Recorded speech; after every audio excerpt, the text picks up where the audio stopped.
Hello everyone, welcome to this video. In this video I'm going to show you that how can you install and download Python onto your PC. So Python is a high level programming language that is used mainly in data analytics, AI, ML, etc.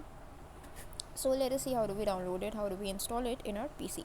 So first of all, you need to open up your favorite browser and just type in the words Python on your favorite browser.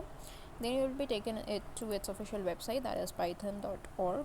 In here you need to go to downloads, and here you would be getting an option to download for Windows the latest Python version, that is 3.11.4 at the time of recording this video. So click on this button and the download process will start. This is going to take a few seconds, and once it's done then we would be able to continue with the installation process. So let us just run this exe file.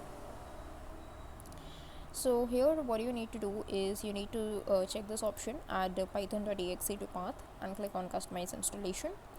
So make sure all these features are selected: documentation, pip, idle, Python test suite, and Python launcher. Click on next, and here in advanced option make sure you are selected install Python 3.11 for all users. Then click on install and the installation process will start. That's all for this video. Thanks for watching.